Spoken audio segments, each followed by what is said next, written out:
For 7 years, the boy did not speak, not one word, not mama, not papa, not water, not stop, nothing.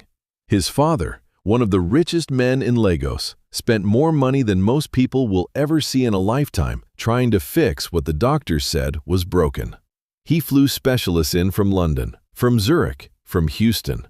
He paid for scans that cost more than houses. He funded experimental treatments that had not even been approved. Every doctor said the same thing. We are doing everything we can. Be patient. These things take time. 7 years of patience, 7 years of time, and the boy still could not say his own name. Then one afternoon, a maid, a 23-year-old girl from a village in Anambra state who had no degree, no medical training, and no business touching a billionaire's child, did something that none of those specialists had done in 7 years. She looked inside the boy's ear, and what she found there changed everything. Not just for the boy, not just for the father, but for every family in that hospital who had been told the same lie. Be patient. These things take time. While someone was getting rich from their suffering. This is that story. Before we go further, if you are new to this channel, we tell the stories that powerful people try to bury, the ones hidden behind money, behind titles, behind lab coats. If that is the kind of story you came here for, subscribe now and turn on notifications, because what happens next in this story will make you look at every doctor's appointment differently. Chief Emeka Okafor lived on Banana Island. If you know Lagos, you know what that means. Banana Island is where money lives. Not the kind of money that buys a car or builds a house. The kind of money that buys the street the house sits on. Chief Okafor's compound had 12 bedrooms, a private jetty, 3 generators, and a gatehouse larger than most people's homes. But inside that compound, the silence was so heavy that the servants learned to walk without making a sound. The boy's name was Tobechukwu. Everyone called him Tobe. He was 9 years old. He had his mother's face, round, gentle, with eyes that watched everything and understood more than people realized. He communicated with his hands, with gestures, with a small notebook he carried everywhere. He had been diagnosed at 2 years old. Profound sensory neural hearing loss, bilateral. The specialists at Lagos University Teaching Hospital ran tests for 3 weeks and delivered the verdict in a conference room with leather chairs and a mahogany table. Dr. Chidi Bassi, the head of pediatric neurology at LUTH, the most respected children's hearing specialist in West Africa, sat across from Chief Okafor and his wife, Adana, and spoke with the kind of gentleness that only doctors use when they are about to destroy you. Chief, Madam, I wish I had better news. He folded his hands on the table. His voice was warm. His eyes were kind. He wore a gold watch that caught the fluorescent light. Tobechukwu's condition is severe. The nerve damage is extensive. With treatment, we can manage it. But I must be honest with you. Full hearing recovery is extremely unlikely. Adana gripped her husband's hand. What does manage mean? It means we keep trying. Regular treatments, monitoring, adjustments. The brain is complex, madam. Sometimes breakthroughs happen, but I cannot promise you a miracle. What I can promise is that your son will receive the best care available anywhere in Africa. That I can guarantee. Chief Okafor looked at the doctor. Money is not a problem. Dr. Bassi nodded slowly. I know, Chief, and that is why Tobechukwu has the best chance of anyone. Chief Okafor did not know it then. He would not know it for 7 years, but those words were not a comfort. They were a business plan. Over the next 7 years, Chief Okafor spent over 300 million naira on his son's treatment. Dr. Bassi oversaw everything. He scheduled quarterly treatment sessions at LUTH's private wing. He arranged consultations with visiting specialists, a professor from King's College London, a researcher from Johns Hopkins, a team from a Swiss clinic whose name Chief Okafor could never pronounce. Every visit followed the same pattern: tests, scans, hopeful language, and then the same conclusion: progress is slow, but we are seeing signs. Be patient. Signs of what? Chief Okafor asked once, leaning forward in his chair, his voice barely controlled. Dr. Bassi placed a scan on the light box. He pointed to something, a shadow, a line, a shape that meant nothing to anyone without a medical degree. You see this area here, Chief? This is the auditory cortex. 2 years ago, the activity in this region was minimal. Now look. He tapped the scan. There is measurable improvement. Small, yes, but real. Then why can he not hear me? Dr. Bassi removed his glasses and polished them slowly. It was a gesture Chief Okafor had seen 100 times. It always preceded bad news, wrapped in patience. The brain heals on its own schedule, Chief, not ours. We are giving Tobechukwu the best possible environment for recovery, but pushing too hard, expecting too much too soon, that can do more damage than the condition itself. He put his glasses back on and smiled. Trust the process. Your son is in the best hands in West Africa.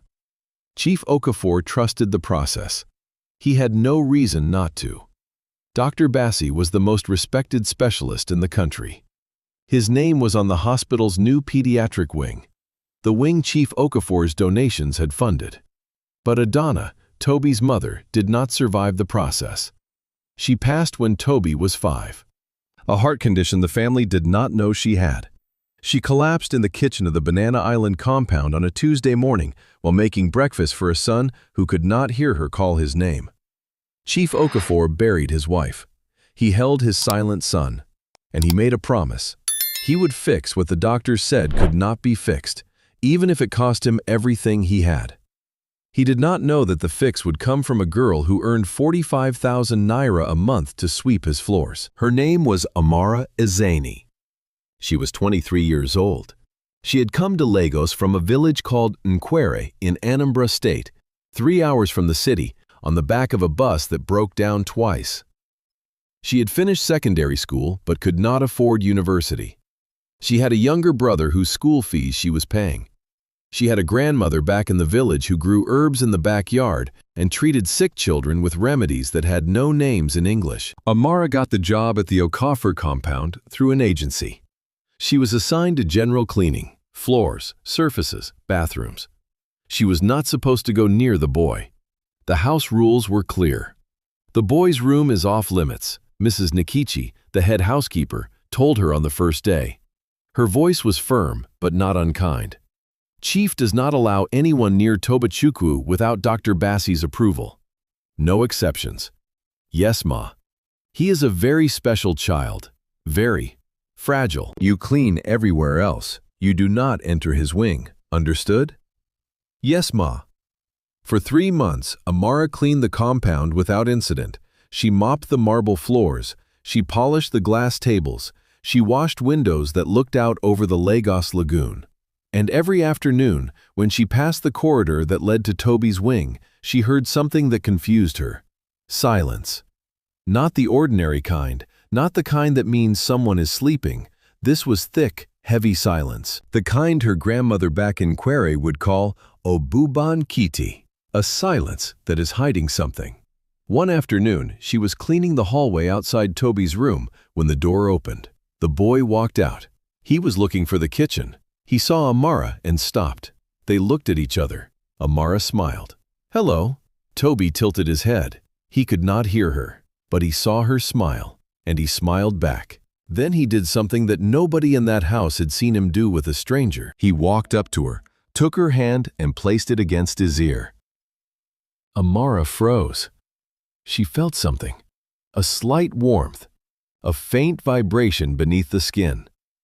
And deep inside the ear canal, so subtle that you would miss it unless you knew what you were looking for, a smell. A specific, sharp, herbal smell that she recognized immediately. She pulled her hand back. Her heart was pounding. Because she had smelled that smell before. In her grandmother's backyard in Nkwere, on children who had been brought to her grandmother with the same problem. Children who could not hear. Children whose parents had been told there was nothing that could be done. Her grandmother had fixed every single one of them. That night, Amara called her grandmother. Mama, nay, I need to ask you something. Ask, my daughter. If a child cannot hear, and there is a smell in the ear, like bitter leaf mixed with something sharp, what does that mean? A long pause. The sound of an old woman shifting in her chair. Where did you smell this? On a boy, a rich man's son. The doctors say his nerves are damaged. They have been treating him for 7 years. Another pause. Longer this time. 7 years? Yes, Mama. Amara, listen to me carefully. That smell does not come from damaged nerves. That smell comes from something that is growing inside the ear. Something that should not be there. If it has been there for 7 years, it has been fed. Fed? What do you mean, fed? I mean someone has been putting something in that child's ear, not to heal him, to keep him the way he is. Amara felt cold. Mama, that is not possible. A doctor has been treating him, a very respected doctor. Her grandmother's voice was flat. Then ask yourself, my daughter, why has a very respected doctor not fixed in 7 years what any village woman in Naquera could fix in 1 afternoon? I need to stop here, because what Amara's grandmother just said is the kind of thing that would get you laughed out of any hospital in Lagos.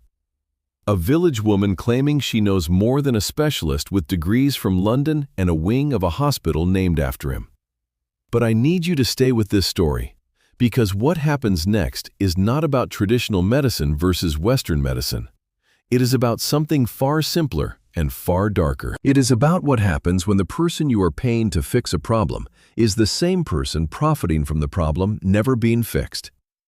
If that sentence hits you, if you have ever been in a hospital and wondered why the treatment keeps going and nothing ever changes, then you understand why this story needs to be told. Subscribe right now, because this channel exists for moments like this. Now, let me tell you what Amara did. Amara did not act immediately.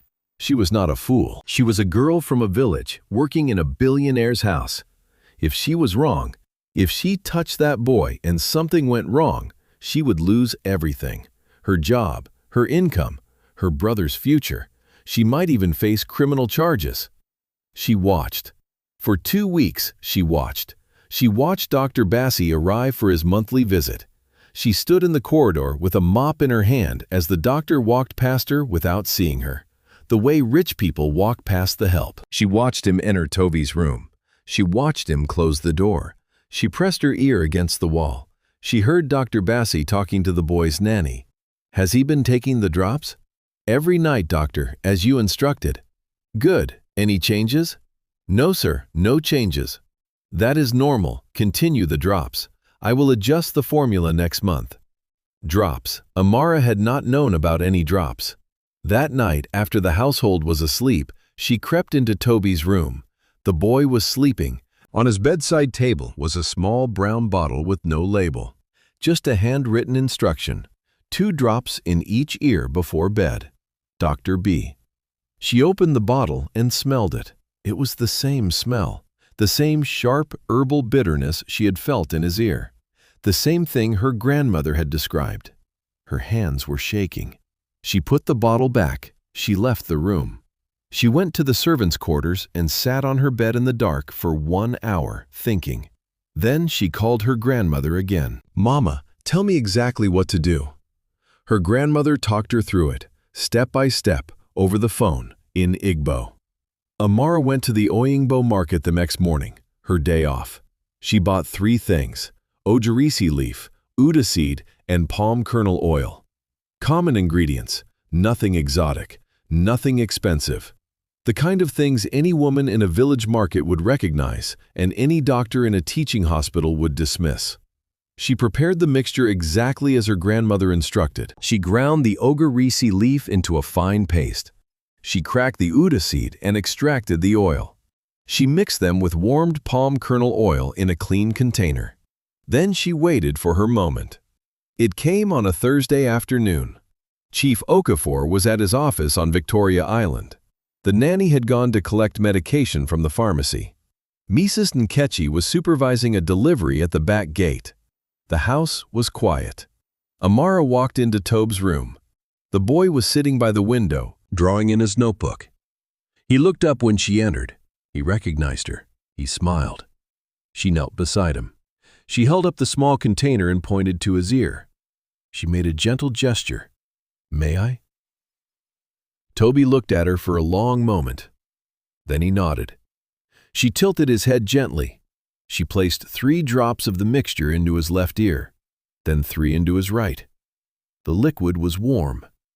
Toby flinched slightly, then relaxed. Amara held his head still. She counted to 60 in her mind. Then she took a clean cloth and gently pressed it against his ear. Something came out. It was dark, thick, a residue that had been building inside the ear canal for years. It came out slowly, like a stain being drawn from fabric by warm water. And it smelled. That same sharp herbal bitterness, but now it was leaving, not staying. Amara wiped both ears. She cleaned them gently. She looked inside. For the first time in 7 years, the ear canal was clear. She sat back. She clapped her hands once, loud, sharp. Toby's eyes went wide. He had heard it. His whole body went rigid. His mouth opened. His eyes filled with tears. He looked at Amara as if she had just opened a door he did not know existed. She clapped again. He flinched, not from fear, from sensation, from the sound of the world pouring in through a channel that had been deliberately blocked for 7 years. And then Tobechukwu Okafor, 9 years old, who had not spoken a word since the day he was born, opened his mouth. What is that? 3 words. Broken. Rough. The voice of a boy who had never used his own vocal cords, but 3 words, spoken out loud, in a room where no doctor was present, by a boy that every specialist in West Africa had called untreatable. Amara burst into tears. She covered her mouth with both hands and sobbed. Toby reached out and touched her face. His fingers were gentle. His eyes were confused and terrified and overjoyed all at the same time. "Why are you crying?" The nanny found them. She walked in, saw Amara kneeling beside the boy, saw the brown cloth, saw the container, and screamed. "What are you doing? You are not allowed to touch him." Toby turned to look at her. "Why are you shouting?" The nanny's legs gave out. She grabbed the door frame. Her mouth opened and closed, but no sound came out. "He spoke," Amara said. Her voice was trembling. "He can hear. He spoke." The nanny ran. She ran through the house screaming for Mrs. Nkechi. Within 5 minutes, the entire household staff was standing in the corridor outside Toby's room. The driver, the cook, the 2 security guards. Mrs. Nkechi herself, who had been at the back gate, came rushing in with her shoes untied. They stood in the doorway, staring at the boy who had not spoken in 9 years. Toby looked at all of them. His face was overwhelmed. Sounds were flooding in from everywhere. The generator humming outside, the ceiling fan turning, the cook's slippers on the tile floor. He covered his ears. Then he uncovered them. Then he covered them again. "It is too loud," he said. Mrs. Nkechi collapsed against the wall and wept. Chief Okafor received the call at his office.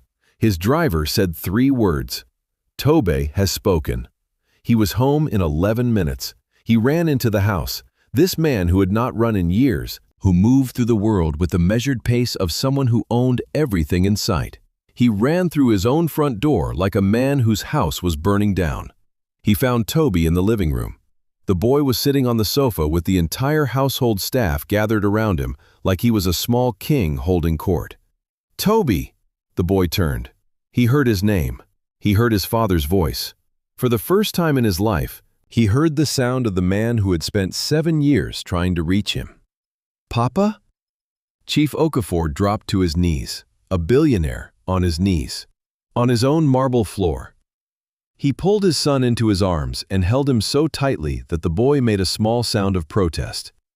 And that small sound, that tiny ordinary ow, made the grown man cry harder than he had cried since the day he buried his wife. The room was silent, except for the sound of a father discovering that his son had a voice. Then Chief Okafor looked up. His eyes were red, his jaw tightened. "Who did this? How?" The room went quiet. Everyone looked at the floor. Mrs. Nkechi spoke first. Her voice was careful. "Sir, it was Amara." "The new cleaner?" "Yes, sir." Chief Okafor stood. He wiped his face. The grief was gone. What replaced it was something colder. "Bring her to me, now." Amara stood in the living room. She was still wearing her cleaning uniform. Her hands were clasped in front of her. She was terrified. Chief Okafor sat in his chair. Tobe sat beside him holding his hand, and for the first time holding a conversation. Broken sentences, single words, but talking. "Tell me what you did," Chief Okafor said. Amara explained. The smell she recognized, the phone call to her grandmother, the market ingredients, the drops. Chief Okafor listened. His face did not change. When she finished, he was silent for a long time. Then he laughed. Not cruelly, not mockingly. He laughed the way a man laughs when reality has become so absurd that his brain cannot process it any other way. "Ogarisi leaf," he said. He pressed his hand against his forehead. 300 million naira. 12 specialists. 3 countries, 7 years. And you are telling me that Ogarisi leaf and palm kernel oil from Oyingbo market did what all of them could not? Yes, sir. Your grandmother, on the phone, from a village? Yes, sir. He laughed again, louder this time. The staff shifted uncomfortably. "My friend," Mrs. Nkechi said quietly, "the girl is telling the truth. The boy is speaking." Chief Okafor stopped laughing. He looked at his son. Toby was watching Amara with the expression of a child who knows exactly who saved him and is confused about why anyone would question it. "Papa," Toby said. His voice was getting stronger with every sentence, like a muscle being used for the first time. "She helped me. The things in my ears, they were blocking everything. She took them out." "Things in your ears?" "Something was growing in there, something that smelled bad. She took it out." Chief Okafor turned back to Amara. The laughter was gone. Something else had taken its place, something dangerous. If something was growing inside my son's ears for 7 years, and I have been paying a doctor to treat him for 7 years, then why did that doctor never find it? Amara said nothing. She did not need to. The question answered itself. Chief Okafor stood up slowly. "Nkechi, where is the brown bottle? The drops Dr. Bassi prescribed." "On the boy's bedside table, sir." "Bring it to me." She brought it. He opened it. He smelled it. He looked at Amara. "Is this what you smelled in his ears?" "Yes, sir, the same thing." "My grandmother said the drops were not medicine. They were feeding whatever was inside his ears, keeping it alive." The room went dead silent. Chief Okafor placed the bottle on the table with the care of a man handling evidence at a crime scene. His voice was quiet. Too quiet. "Get me Dr. Bassi. Tell him it is about Tobe. Tell him I need him here tonight." Dr. Bassi arrived at the compound at 8 o'clock that evening. He walked in the way he always walked in, confident, professional, carrying his medical bag, wearing his gold watch. "Chief, good evening. What is the emergency? Is Tobe all right?" "He is fine. Come in." Dr. Bassi walked into the living room. He saw the household staff lining the walls. He saw Mrs. Nkechi with her arms folded. He saw Amara standing in the corner, and then he saw Toby. The boy was sitting on the sofa. He looked up at the doctor and he said, "Good evening, Dr. Bassi." Dr. Bassi's medical bag hit the floor. His mouth opened. For 3 seconds, exactly 3, his face showed the truth before the mask came back. Not surprise, not joy, fear. Then the mask, the professional composure, the warm, measured voice. "Chief, this is remarkable. When did this happen?" "Today. My cleaner did it. Ogarisi leaf and palm kernel oil. In 1 afternoon. That is extraordinary, but we should be careful. Traditional remedies can sometimes produce temporary. What were the drops, Dr. Bassi? Silence. The drops you prescribed. The ones with no label.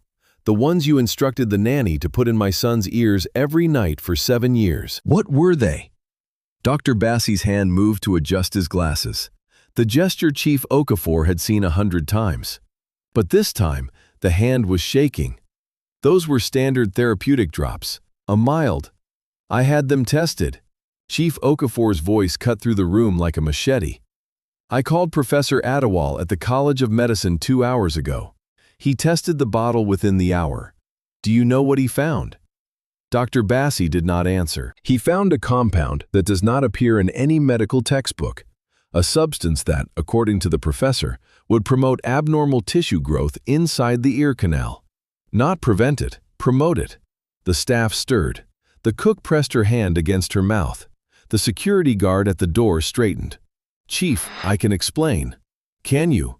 Can you explain why you put a substance inside my son's ears that was designed to keep him from hearing? Can you explain why you did this every month for 7 years while I paid you to heal him? This is a misunderstanding. The compound was experimental. 300 million naira, doctor. Chief Okafor's voice was rising. The man who never raised his voice was now filling the room with it. 12 specialists, all referred by you. Quarterly consultations, all billed by your department. A hospital wing, built with my money, that carries your name. He stepped closer to the doctor. The staff parted. You did not fail to heal my son. You kept him sick. You kept him silent. You turned my child into a revenue stream. Dr. Bassi took a step back. His medical bag was still on the floor. His gold watch caught the light. Chief, please, let us discuss this privately. Privately? The way you treated my son privately? Behind closed doors? Where nobody could see what you were really doing? Chief Okafor turned to the security guard. Call the police, now. Then he turned to Mrs. Nkechi. Call every parent whose child has been treated in Dr. Bassi's ward at LUTH. Every single one. Tell them to have their children tested tonight. Dr. Bassi's face collapsed. The mask shattered. What was underneath was not the warm, gentle specialist who had sat in leather chairs and polished his glasses and said, "Trust the process." What was underneath was a man watching his entire life burn to the ground in a billionaire's living room while the household staff watched. Chief, I am begging you. You begged me for funding. You begged me for patience. You begged me to trust you. I gave you 7 years of my son's life. You do not get to beg me for anything else. Tobe, who had been sitting quietly, listening to every word with ears that now worked, stood up from the sofa. He walked across the room to Amara. He took her hand. Papa. His voice was small but clear. She did it. The lady who cleans the floors. She fixed what the doctor would not fix. Chief Okafor looked at his son holding the maid's hand. He looked at the doctor standing with his mouth open and his reputation in pieces on the floor. He looked at Amara, 23 years old, 45,000 naira a month, a grandmother on a phone in a village in Anambra, and for the second time that evening, his eyes filled with tears. But this time, he was not crying from grief. Dr. Chidi Bassi was arrested that night at the Okafor compound. The police arrived in 2 vehicles. He was escorted out in front of the household staff, the security guards, and 3 neighbors who had heard the commotion and come to see what was happening on Banana Island. He said nothing as they led him to the car. His gold watch was the last thing to catch the light before the door closed. Within 72 hours, Professor Adewale's laboratory results were made public. The substance in the brown bottle was identified as a compound that had no therapeutic use whatsoever. It was, in the professor's words, designed to maintain and worsen an existing condition, not to treat it. The Lagos State Ministry of Health launched an investigation into Dr. Bassi's department at LUTH. Within 2 weeks, 14 other families came forward. 14 children who had been under Dr. Bassi's care for conditions that never improved. 14 families who had paid millions in treatment fees, 9 of those children were retested independently. 7 of them showed the same abnormal residue in their ear canals. 7 children, 7 families. Years of treatment that was never meant to work. The investigation expanded. Dr. Bassey's financial records showed that in the past decade, his department had billed over 2 billion naira in treatment fees, a figure that did not match the department's published outcomes. Not one patient under his long-term care had ever been discharged as recovered. Not one. He had built a career, a reputation, and a hospital wing on the silence of children. 3 months after the arrest, Chief Okafor held a small gathering at his compound. Not a party, not a celebration. Thank you. He invited the families. The 14 families whose children had been freed from Dr. Bassey's care. Some came from across Lagos. One family flew in from Abuja. A mother from Port Harcourt brought her daughter, a girl of 6 who had spoken her first word 2 weeks earlier after the residue was removed from her ears. Amara was there. Chief Okafor had promoted her. She was no longer a cleaner. She was Toby's personal aide. He had tripled her salary. He was paying her brother's university fees. And he had flown her grandmother from Nkwere to Lagos to stay at the compound permanently. The grandmother, a small woman with gray hair and hands that smelled of herbs, sat in a chair in the garden and received family after family. Each one knelt before her. Each one thanked her. Each one asked the same question, "How did you know?" She answered the same way every time. "My daughter, I did not know anything special. I just did not forget what my own grandmother taught me." Late in the evening, when the families had gone and the compound was quiet, Chief Okafor sat on the veranda with his son. The Lagos lagoon stretched out before them, catching the last of the daylight. Toby was talking, not broken words anymore, full sentences. He had been in speech therapy for 3 months, and his progress was faster than anyone had expected, because his brain had been ready to hear all along. The only thing that had stopped it was a man in a lab coat with a gold watch and a monthly billing cycle. "Papa?" "Yeah, Tobe? What does the water sound like?" Chief Okafor listened. The lagoon lapping against the jetty, the evening breeze through the palm trees, the distant hum of Lagos traffic, generators, car horns, music from somewhere across the water. "It sounds like home," he said. Tobe listened. For a long time, he just listened. "I like it," he said. Chief Okafor put his arm around his son. He did not speak. He did not need to. For the first time in 9 years, the silence between them was not heavy. It was peaceful. A grandmother in a village in Anambra State knew what 12 specialists in 3 countries could not find, or chose not to. A 23-year-old maid earning 45,000 naira a month did in one afternoon what 300 million naira could not do in 7 years. And a boy who had been kept silent by a man he trusted is now learning the sound of his own name. If this story changed something in you, if it made you think about who we listen to and who we ignore, then share it. Send it to someone. Put it in the group chat. Drop a comment and tell me, have you ever met someone like Amara? Someone whose knowledge was dismissed because they did not have the right title or the right degree. Like this video, subscribe, turn on notifications. Because at Hearty Stories, we tell the stories of the people the world overlooks, the maids, the grandmothers, the village girls. The ones who know things that money cannot buy and degrees cannot teach. And sometimes, just sometimes, they are the ones who save us.